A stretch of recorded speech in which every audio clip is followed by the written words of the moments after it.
Vamos fazer a correção da aula 15. E aí, o primeiro, ele pede para montar um diagrama de Venn, e nós vamos analisar primeiro aqui os conjuntos para poder fazer a montagem, tá bem? Então, ó, o trapézio, ele tem que ter, no mínimo, 2 lados paralelos. E aí, quando eu olho aqui para o meu paralelogramo, ele tem os lados opostos paralelos, e, portanto, ele também é um trapézio, gente. Um retângulo é aquele que tem os ângulos de 90 graus, todos eles. E aí, por consequência, os lados opostos são congruentes, e aí, ele sendo um paralelogramo, ele também é um trapézio. O losango, os lados são iguais, os 4 lados. Por consequência, os lados opostos ficam congruentes e paralelos, e aí ele passa a ser um paralelogramo e um trapézio.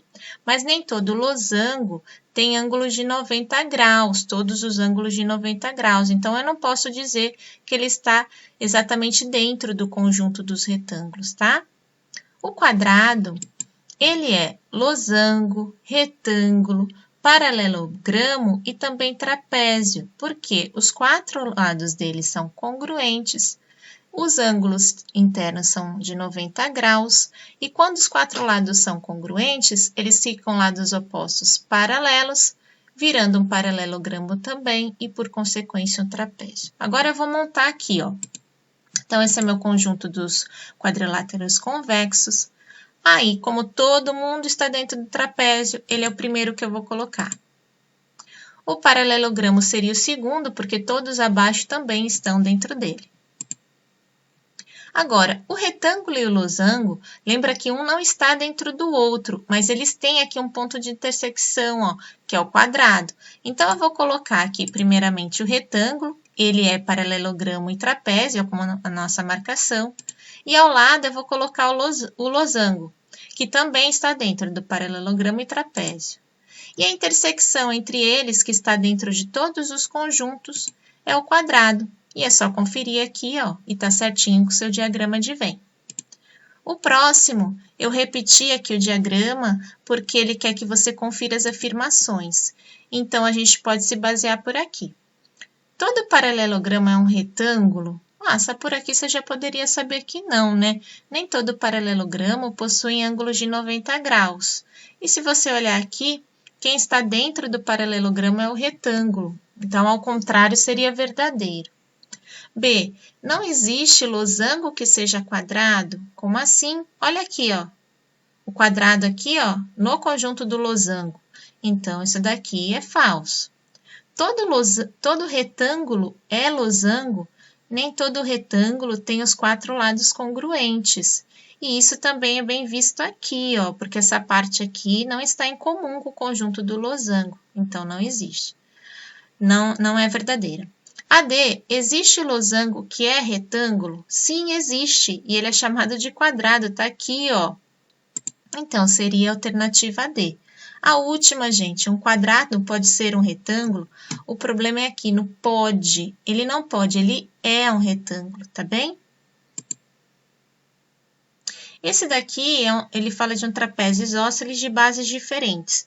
Eu aconselho a vocês, quando não tiver o desenho, a gente colocar o desenho ao lado. E aí, ele conta que a diagonal é também bissetriz de um ângulo adjacente à base maior. Adjacente que está aqui, ó, que faz divisa, né, com essa base maior. E aí, essa diagonal formou 2 ângulos com a mesma medida. Então, se aqui ele chamou de alfa, ali também chamou de alfa. E aí, essa parte aqui do isósceles significa que este lado é congruente a este. Se esses 2 lados são paralelos, aqui vai ser igual aqui, porque eles são ângulos alternos internos. Se eu chamei aqui de alfa, ali também de alfa, porque essa daí é a propriedade das retas paralelas. Esses 2 lados são paralelos. E o que aconteceu? Aqui virou um triângulo isósceles, tendo 2 ângulos congruentes e 2 lados congruentes. Agora, vamos à análise. A base menor, que é essa, tem medida igual a dos lados oblíquos? Tem, tá vendo? A mesma marcação. E aí, eu nem precisaria analisar as outras. No 4, ele fala de 2 ângulos opostos de um paralelogramo.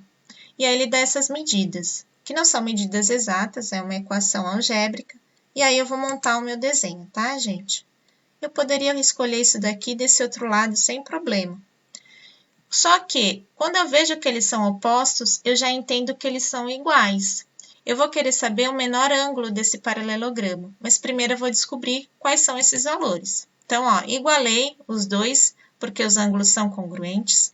Juntei as letras de um lado e os números sozinhos do outro. Então, ó, 2x passou sendo menos 2x, menos 20 inverteu e ficou mais 20.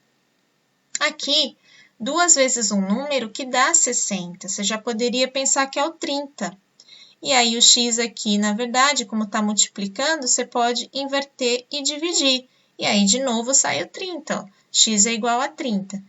30 não é o valor do ângulo, é o valor de x. Então, você tem que descobrir quanto que é o ângulo. Eu escolhi aqui esse ângulo, mas poderia ser o outro. E aí, no lugar do x, eu coloquei o 30, 2 vezes 30, 60, mais 40 dá 100. Então, esse ângulo aqui mede 100 e o de cima 100.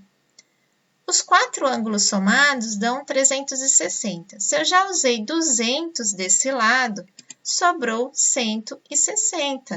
Por quê? Eu pego 360 menos 200 dá 160. Se eles são os congruentes aqui, é só eu dividir por 2. E agora eu descobri que desse lado é 80 e do outro também. E como eu queria o menor ângulo, significa então que é o de 80 graus. Espero ter ajudado. Até o próximo vídeo. Fiquem com Deus.